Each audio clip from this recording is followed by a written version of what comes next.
And she said, I just had a meeting with this guy named Johnny, and he's looking for a writer. And I said, and she said, do you mind if I give him your number? And I said, all right, give him my number. Let's see what's happening. Mind you, this is like probably after my third project that never came to fruition that I worked on. And so I talked to Johnny. We immediately hit it off. I was like, okay, this dude, he know what he's talking about. He's smart. In the end, we only have ourselves to blame for falling so deeply in love.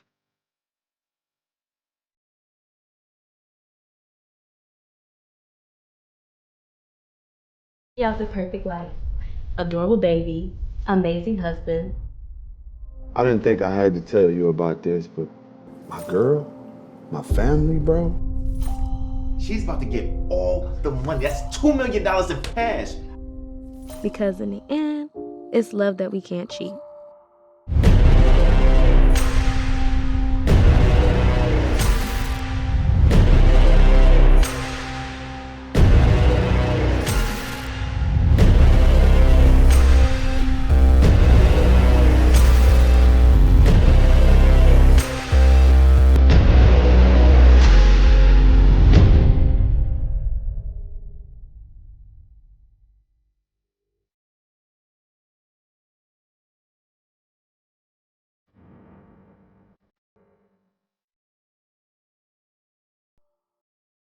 And I never saw that coming. Yes, you did. Yes, you did. And we're back. It's King TV Network. We are here live. No! And yes, we're going to get this thing started because we got the one and only Miss Jillian Holt in the building. I'm talking for myself, yeah. You should, because you just been killing the game. And I'm not even going to act like I know every single movie you've done, but I know a few, goddammit. Okay. And the few you didn't did. All right. Woo! Right? So, take us, first off, how are you? I'm good. How are you? I'm good. This is the first time, even though we've been talking about just everything for so long now, I feel like that it very warms my heart that this is happening right now. I know. I should have been on this show. But you also saw the movie that you wrote that I'm in for the first time. I did. So it's perfect. I know. It's so perfect. I know. But yeah, she should have been on here. Okay, so tell them where they can find you first. You can find me on social media at SoShabanky on pretty much everything. Of course, my name, except Facebook, I think it's just my name, Jillian Holt, but SoShabanky Productions also has a Facebook page. So, yeah, that's my handle on everything to keep it very simple, very findable, very Googleable. You can Google my name and find all my stuff. Okay, so all this stuff, right? This writer that just writes her ass off. Where did this come from? I don't know. No, I did not aspire when I was younger to be a writer. I actually, when I graduated high school, went right to college to be a teacher. So I was a teacher for many years in different aspects, from being a paraprofessional to being a substitute teacher, like all of it. And I worked with kids. I did like day camps and residential treatment. So, all of my early career life was in education or with children. And then one day, when I was not a young person, I had been doing that for many, many years. I had picked up a book in a store, and it was called Screenwriting for Dummies. It was like $6. And I was like, take this book home. I mean, it was $6. So I went home, I read it, and I was like, oh my gosh, like this is so interesting. I love this. I'm gonna try it. So I wrote a short movie. And then, I just was so intrigued. I went out and bought like 8 more screenwriting books. And then I started writing directing books and cinematography. And I'm like, I need to know everything I need to know about film. And, you can read and research on your own, but I, at heart, am an academic. So I went back and got a bachelor's in film and digital media from Cleveland State. And, the rest is history. I started one of the places I was working at, I had a very good friend working there named James Swoop. And even though I had a degree in film, I didn't do anything with it. It was like, you get a degree and you're in Cleveland in film, like, what do you do? Like, there's no playbook, there's no company that you can just go apply for, like if you were a teacher or a nurse, like, you have it and then you got to make that stuff happen yourself. Right. So my friend James Swoop said, I heard you had a degree in film. You want to make a web series? And I was like, hell yeah. So that was your first? That was my first, besides like what I did for film school. Right. That was my first ganter into filmmaking. What was it called? It's called Langston Tributes. Okay. It is on TUBI. We did that back in like 2000. We started in 2016 and it came out in 2017. And 6 episodes, 0 budget. Some of the most talented local actors. Shout out to all of them. If I don't want to start naming them because I'm gonna miss people and people are gonna be like, she don't like me. You got a lot of movies and series to get through, so don't do that now. It's real early. But shout out to everybody involved in Langston Tributes because that was my first, the first time that I actually wrote and produced my own stuff, and with the help of James Swoop and Sasha Sales, shout out to Sasha, 7 Nation Films, we did it, and 0 budget, really nobody helping us. It was just 3 people who got together and said, let's do this.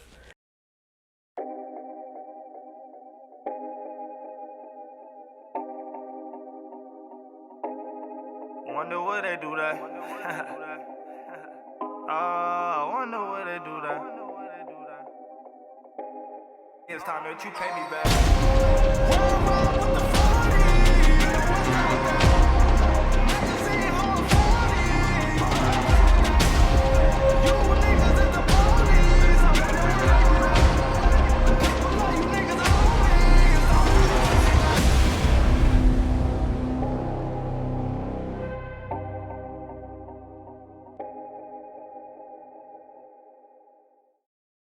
And the rest is history. Well, we're going to talk about the history. So after this, do you kind of get the bug of I wanted to produce and write more? Yeah. After that, after that, let me see, the next thing I did was I produced a movie with Very Good Films, shout out to Brian Berry, called Hey Mr. Postman. Really? So that was the next move. That was the next thing I did was... Classic, Cleveland classic on TUBI now. Go catch that right now. Yes. So, and then what I do after that? And then after... Hold on, you ain't gonna jump. You ain't gonna jump.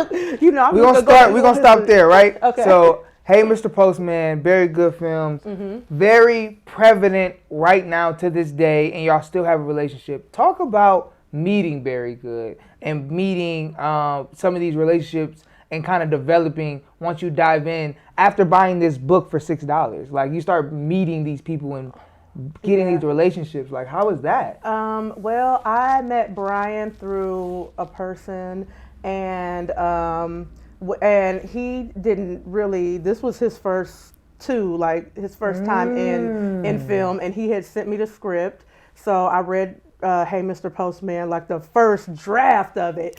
And, I kind of gave him some pointers. And then it wasn't until like a couple years later that Brian hit me up and was like, I got money. I'm ready to make this movie. And I'm like, all right, let's do it. Yeah. And we, started the process, the pre-production process of Hey Mr. Postman. So, it started with that phone call.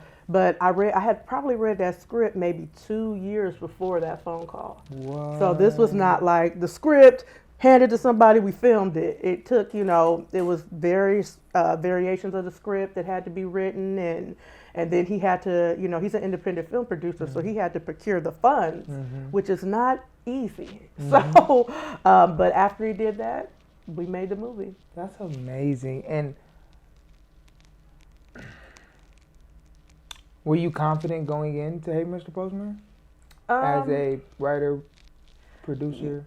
Yeah, I think I was. This was after Langston Tributes. So that was when I, got my feet wet, like doing the actual filming, and I knew what we needed because of some of the mistakes that I made on Langston Tributes. Like it wasn't a cake. We didn't just do it and everything just magically happened. It was a lot of things that happened that was like, all right, mistake, but we still got through it. So when I got into Postman, I knew, some of the things that we shouldn't do because of how that messed us up on Langston Tribute. So now, because you're used to it now, so it's like, oh yeah, I'm alright. It's not gonna happen for another 2 years. But at the beginning, how hard was it to stay patient on projects to come to fruition?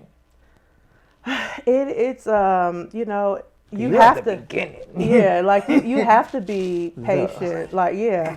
Like it's not a quick thing. I know a lot of people are nowadays, now with everything that's been happening, it's been happening a little faster, but I knew that it takes a while to make a movie. Like, normally, like there are like horror stories of scripts that don't get made for 25 years. What? Like there are movies that you probably never knew that script was written in 1985 and they just now filming it.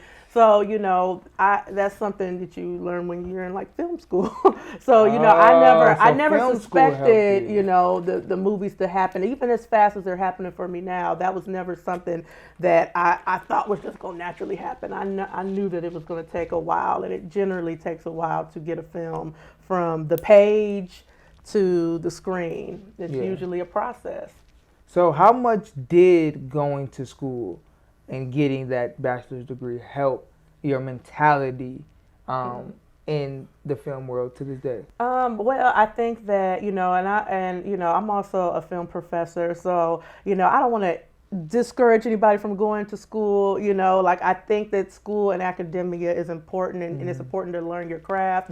Going to school definitely helped me when going into independent film production because I knew basically everything, and a lot of times people will jump into it and not really have the full scope of what they need. So like I knew what a grip was, I knew what a gaffer, I knew how to mark, I knew all this stuff that you learn in film school. You learn editing, and you learn like all of that type of stuff that and nobody wants to be everything on set. I don't aspire to have my name on every credit. Like I think that's a nightmare actually. But I know certain aspects of what it takes. Like I know what a cinematographer I know what a first AC does. I know what an AD does, and how important to have an assistant director is. Where a lot of these people they don't get that. So like that's what, to me, that's what helps. So understanding the grand scope of the project. Yeah, and helps. The connections. You make a lot of connections when you go to film school. Yeah. And, there are people that I can still call to this day that I went to school with, and I graduated in like 2012. Wow. So, like that's that, beautiful. That aspect too. So. All right, so let's get back to the story. Hey, Mr. Postman comes out. Get that one done.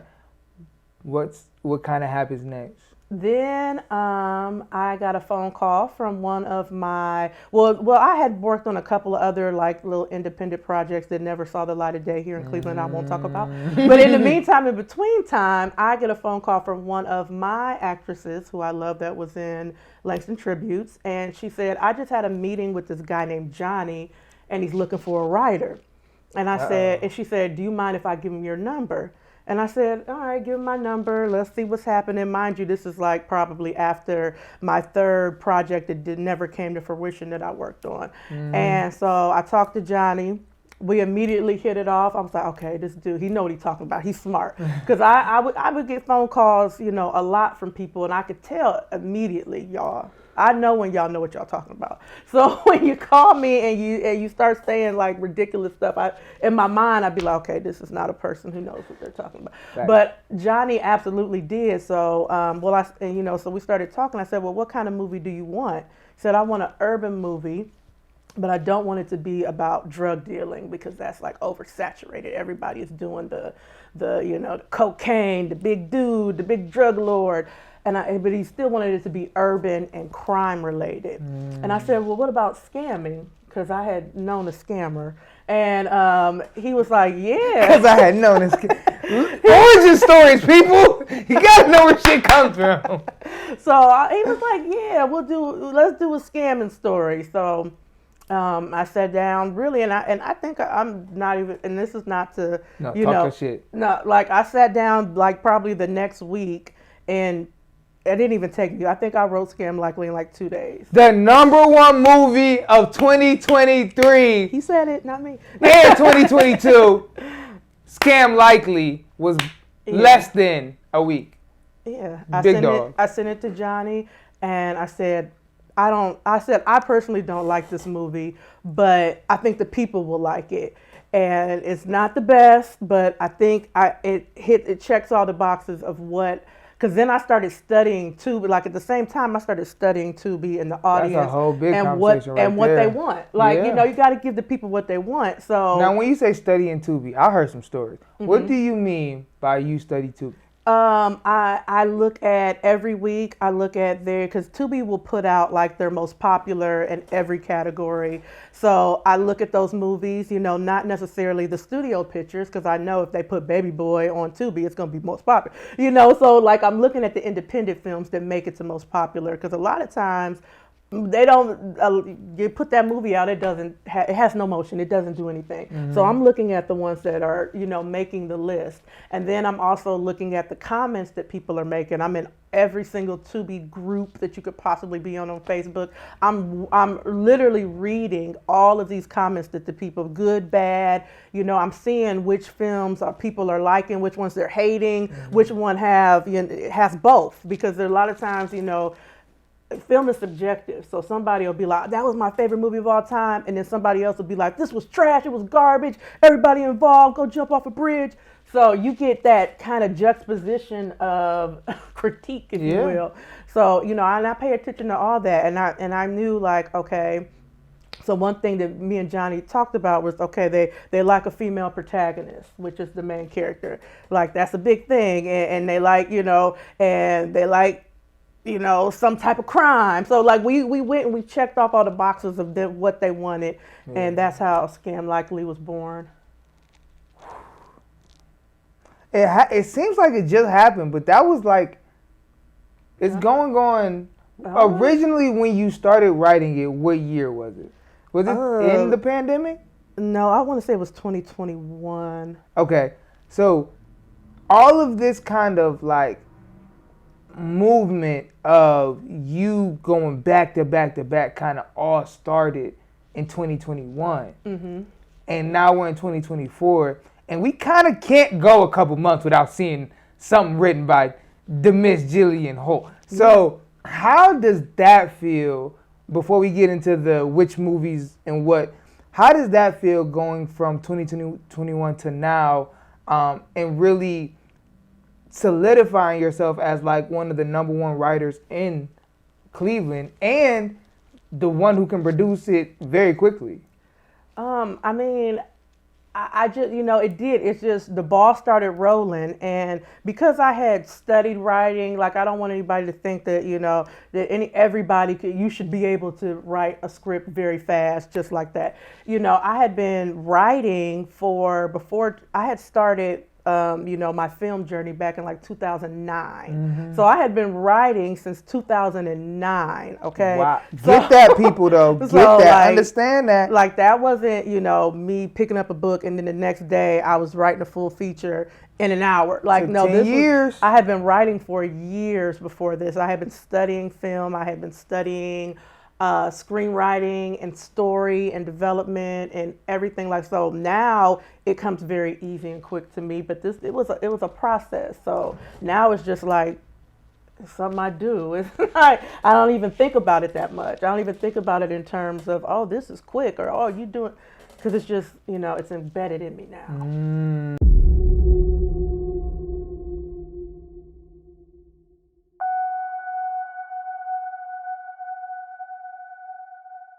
Can somebody just tell me what the hell is happening? We don't know. We're all just waking up.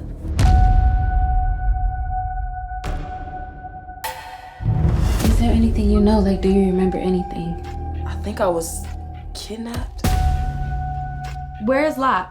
Locke? Oh, you mean my husband? Hold up. You better stop right there before you say some shit you gonna regret. Regret?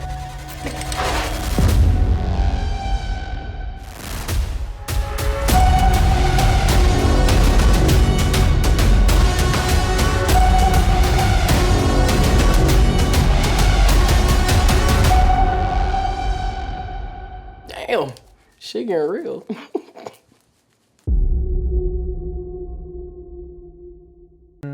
So we have Scam Likely. Now that we all know what that did. But the relationship between you, Johnny, David, and just the whole HWIC, does that like lock it in completely? Or was it already locked in prior? Like this was your first kind of like y'all just took it all the way. So it's like it kind of just naturally just started to continue. But did you know after the success of Scam Likely that you were going to be working with HWIC so consistently? Yeah. Like, I mean, because it just made sense. Like, you know, we all get each other. Like, Dave is amazing. Like, there's not too many people that I, you know, have worked with that I necessarily trust in terms of storytelling and how to bring us to, because a lot of people have got into this business and have no idea, no clue, have done no homework, studying or anything. But if you know the story of HWIC, you'll know that Dave and Johnny have been at this for over 20 something years at this point. So like if I send a script to Dave and Dave will send me notes, they're always perfect. They're always like, you're right, we should do that. And like, that's probably one of the only people that I trust in that aspect, because a lot of times I'll write a script for somebody and they'll just want to note me to death just to have a note, just so they can have a say, and they want changes that don't necessarily help the plot or advance the script. They just want to change something just to change it. But HWIC does not do that. Like, like they don't just, like, Johnny doesn't care about that type of stuff. Dave is not trying to get his name on the script. They just want to make the best movie. And that's what I want to do. I want to make the best movie that the people want to watch. So that's all I care about.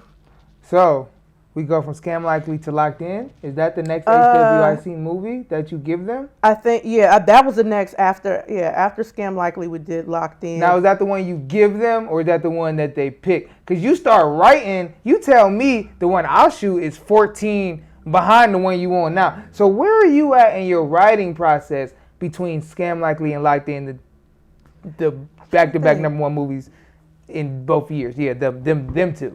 I'm trying to think. I want to say in between. Was that in between or after we did Locked In? I think I might have did another movie with Very Good Films called Workout Partners. Yes, that was in between. Yeah, okay. So then we go back and we do Locked In. But I, like, right now, you know, I don't want to say secrets, but you know, HWIC is gearing up for a film that they're about to shoot this summer, or not, probably maybe before the summer, that I wrote, I want to say after Scam Likely. Really? And I don't want to give too much away. Is this the one Johnny been talking about? Yeah, but it's a horror movie, y'all. And I worked that after Scam Likely, so that had to be like 2021 or something. So they've had that script in the vault for about 2-3 years, and they're just going into production with it. So it goes like that sometimes. Yeah, sometimes it goes like that. Like I've written a lot of scripts. So when did you know and when did they know Locked In was the one? Because Locked In kind of came from Dave had called me and said, Jill, I just saw this movie on TUBI and I feel like we could do it, but I want you to go watch it and I want you to turn it urban and see what you can do with it. So I can't remember the name of the movie, y'all, because I'm a little old. But the movie was about these, they were white guys, and it was about 7 or 8 of them that wake up in this factory, and nobody has a clue of what happened or how they got there. And some of them are tied up, some of them are shot, some of them are beat up, and they're trying to figure out what the hell happened. So the movie goes into flashbacks, and they get to discover how they all ended up. I'm scared. I don't know who I should be looking at. Him, you. I'm looking at everybody. That's the camera. This is me. Okay, but yeah. So So yeah, so they wake up and they have to figure out like who, what, where, when, why are we here? Why are you shot? Right. Why is he tied up? And so when I watched the movie, I said, oh yeah, I could do that. That's dope. and I think I wrote Locked In a couple days, and I sent it over to Dave, and he said, perfect, we'll do this one next. So we did Locked In next. That's so dope. And I don't want to skip past Workout Partners because that was an amazing script as well. Shout out to Very Good Films. Kind of speak on that experience, maybe, because you go to every set. You be on set. I'll be on set. The writer, please. Producer, me, please. Yeah, I'll be on set. What was the experience with Workout Partners and working with Very Good Films? Okay, so Workout Partners was also something that we had worked on for a year or so before we went into production. Wow. Brian kind of had an idea for a movie. He wrote a little bit, like a couple pages, well, maybe like 10, I can't remember how many pages he wrote. But we had hired some directors, some producers, and then one of the hired directors had wrote a couple scripts, and it wasn't quite what Brian was looking for. So he ended up parting ways with that production company. And I was like, well, let me write a version of the script because I think I know what you're looking for. Because Brian, one of my close friends, I knew what he was looking for. And those scripts that the other director had wrote were pretty close, but I just needed to mash them together. So Workout Partners was not really necessarily my original idea, but it was 2 scripts and then some of Brian's and just everything mashed together and to have a script. And once we had a script, we started to get investors and we started to cast and we made the movie. So, and I knew it soon. Well, I will say with Workout Partners, as soon as Brian told me the concept, I knew who I wanted to put in the movie. Wow. I knew the 2 actors that I wanted to play the 2 main characters, so I knew how to write for them too because I had written for them. They were in my web series. Shout out to B-Zach and Bank Shack. Yeah. Be here today. Anyway. Okay. So I knew that that was Greedy and Dre. I'm like, they would be perfect together. They work well together. They're hilarious. They're amazing actors. So I knew how to write for them. So, so that script was like handcrafted for them. I love it. Okay, so we got some of the biggest, damn near the biggest movies and movie premieres of the past 3 years for sure. And I had the opportunity to be a part of all of those 3, Scam Likely, Workout Partners, and Locked In. Thank y'all for those, HWIC and Very Good Films. We truly appreciate those opportunities. So moving in to after Locked In, where's your mindset at? Because people calling, you're driving with Johnny to Detroit every other weekend. You are starting to lock in with major distributors, and really HWIC is taking that next level, that next level of step, and you're one of the core reasons. For you, what is your mindset at? Are you just full drive? What's going on? Oh yeah, I mean at that point the train had left the station. So like everything that I was I write every single day. Wow. Every single day. No matter how I'm feeling, like when I leave here today, I have to go write. Wow. So like I do that every day. So I have to, because you got to stay ready. Like you can't just not do what you were supposed to do. Yeah. And writing is a craft and it has to be worked on, because some of the stuff I wrote earlier, I look at now and I'm like, oh my God, that's so horrible. But so you get better as you go. So, I just stay ready for all phone calls and everything that's happening. So you were ready for this big move, and it's hitting everything right now on TUBI. Number 1 this, popular this, most popular, but you partner up with some Detroit, one of Mr. TUBI, and you write Black Men Don't Cheat. We don't.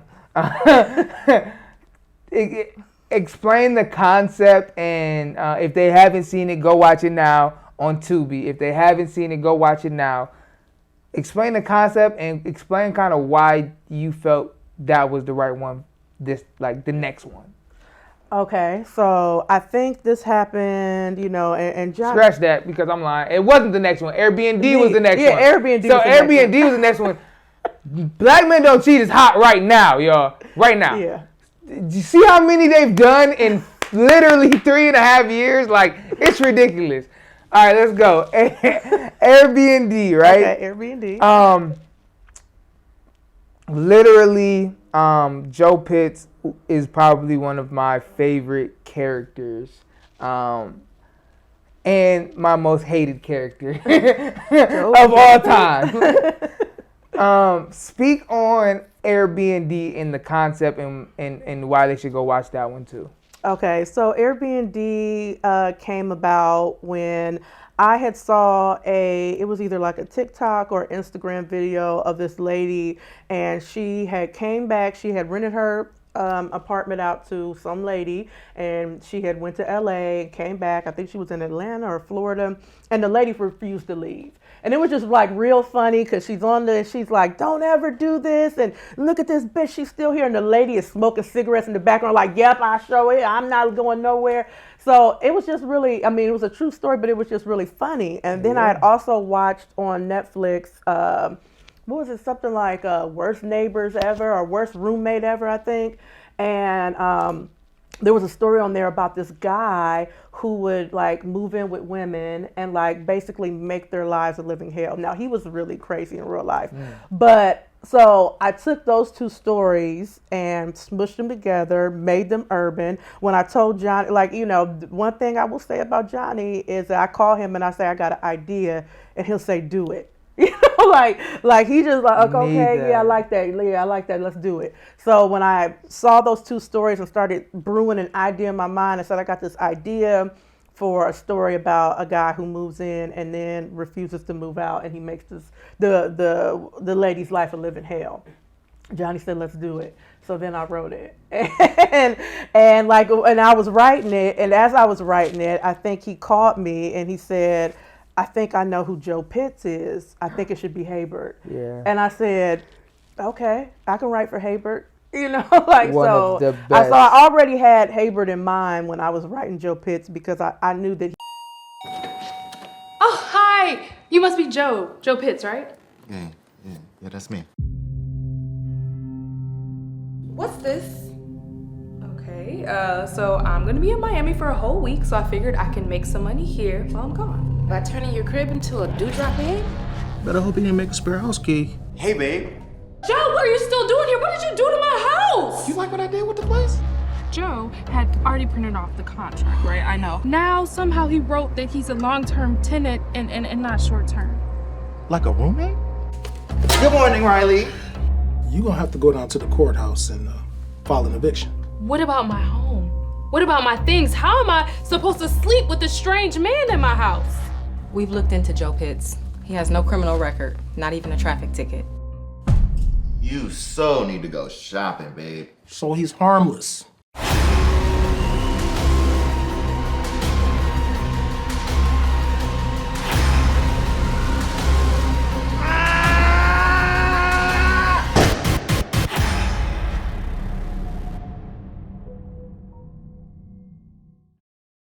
You see how easily accidents can happen?